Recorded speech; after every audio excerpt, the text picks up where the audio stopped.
여러분, 닥터 둠 하면 세계적으로 누리엘 루빈이 뉴욕대 교수를 이야기합니다. 이 둠이라는 게 뭐 여러분도 알다시피 대재앙을 말하잖아요.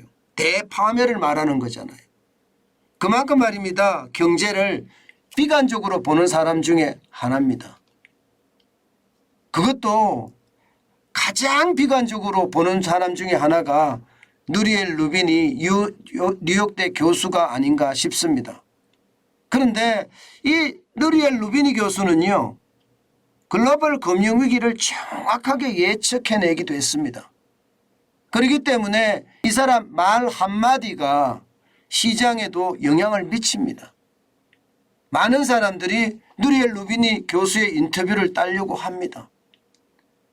그런데 이번에 인터뷰는요, 저는 굉장히 강한 인터뷰가 됐다고 생각을 합니다. 이 마켓 인사이드에서 이게 취재를 한 내용인데요. 내용을 보시면 말입니다. 기준금리 인상이 미국 경제에 거대한 위협이 될 수 있다. 이 기준금리 인상 때문에 미국 경제가 붕괴로 향하고 있다. 이렇게 아주 강력한 말을 했습니다. 와, 저는 이것을 보면서 진짜 어마어마한 이야기를 하는구나 이렇게 생각을 했어요.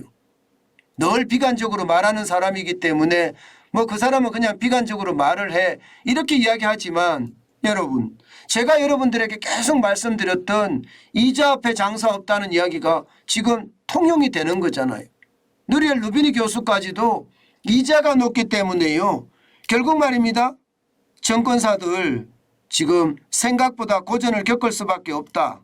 이게 왜냐하면요, 이자율이 높으면 돈 빌려주는 걸 굉장히 조심하거든요. 증권사들 자체가. 은행도 마찬가지입니다. 은행도. 그러니까 실리콘밸리 은행이나 혹은 시그너처 은행이나 이렇게 파산한 것도 결국은 이자 앞에 장사 없다는 그 원칙 때문에 파산했다는 거예요.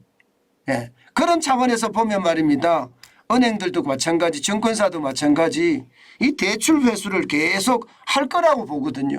대출 회수를 하게 되면 결국 소비에 타격을 줄 수밖에 없다. 이렇게 이야기합니다. 게다가 이게 금리가 계속 올라가면 올라갈수록 회수는 하지만 이게 지급 능력이 없을 수도 있습니다. 지급 능력이. 그래서 더 충격이 된다. 이렇게 이야기하고 있습니다. 실제 말입니다. 미국의 기준금리는 지금 5%입니다.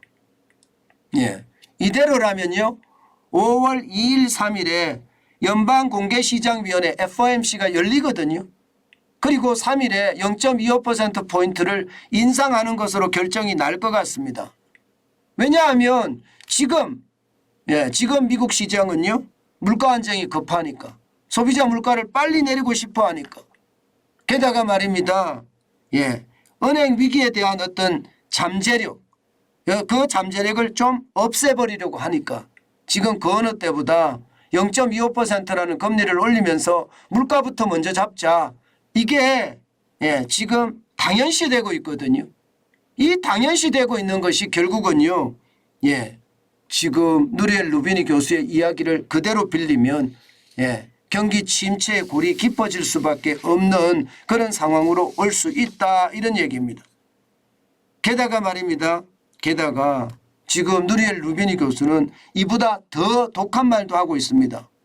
우리는 마이너스 공급 충격과 인플레이션을 유발하는 성장률 하락 측면에서 1980년대와 같은 최악의 상황을 맞고 있다. 와우.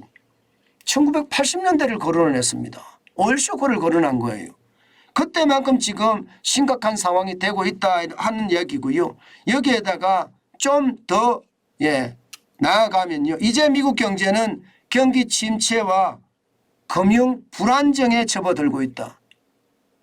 이것은 여러분, 지금까지 경제에 대해서 전부 다 뭐 침체에서 벗어나서 좋아질 거다, 시장은 유동성이 많아서 증권시장은 올라가지만 실적도 받쳐줄 거다, 이런 얘기가 시장엔 대부분의 이야기였거든요. 실제 기업들의 실적이 왔다 갔다 하는 것은 분명합니다. 그렇지만 경제를 전체로 놓고 봤을 때는 마스크를 해제하고 나서 팬데믹이 엔데믹이 되면서 소비는 더 살아날 거라는 게 일반적인 예측이었어요. 그런데 누리엘 루비니 교수는 금리 때문에 안 된다 이거잖아요. 그죠? 그래서 결국은 경제가 붕괴로 향하고 있다 이렇게 이야기하는 겁니다. 실제로 말입니다. 지금 예측하기를 말입니다. 2023년 1분기 미국 경제 성장률은 2% 정도 예상을 하고 있습니다. 그러면 작년 4분기 확정치가 2.6%였거든요. 원래 작년 4분기가 2.9% 성장한다 이런 얘기도 나왔었습니다. 그러나 결론적으로는 2.6%가 확정치가 됐는데 올 1분기가 2%가 된다면 경기 침체가 시작됐다고도 봐야 되죠. 지금 작년 1분기에 마이너스 1.6%가 성장을 하고요. 2분기에 마이너스 0.6%가 성장을 했습니다. 3분기, 4분기는 2%가 넘게 성장을 하면서 경기 회복하는 것은 아니냐 이렇게 예측해 왔다면요. 누리엘 루비니 교수는 아니다. 침체의 시작이고 이대로 가면 붕괴로 갈 수도 있다. 이렇게 아주 강하게 이야기하고 있다는 겁니다. 저는 여러분 이 경제학자들 석학들이 이렇게 이야기할 때는요. 한 번쯤 우리가 기억을 해두고요. 또 그들이 말하는 그 경제 붕괴 내지는 경제 위기라는 이야기들이 지표하고는 어떻게 차이 나는지를 분석을 해보면 뭐 말한 만큼 아주 강력하지는 않습니다. 지표는요. 그러나 지표가 서서히 그 경제학자들 말처럼 천천히 떨어지고 있다는 것. 그러다가 어느 순간에 푹 하고 꺼지면 누리엘 루비니 교수가 우려하는 대로 섬뜩한 경고가 되겠죠. 저는 시장 전체의 어떤 상황이 미국 시장도 지금 마찬가지다. 미국 시장도 결국 이자 앞에 장사 없는 그런 모양새가 가게 되는 거고 소비가 줄어들고 그에 따르는 침체는 더 급해질 거다. 이렇게 생각합니다. 여러분 시장이요 어려워진다고 할 때는 늘 투자를 조심하시는 거 잊지 마시고요. 돌다리를 두드려서 간다가 아니라고 제가 말씀을 드렸습니다. 돌다리를 지금은요 건너지 않는 게 최선이다. 그 말씀 롤러코스터 장세기 때문에 드리는 겁니다.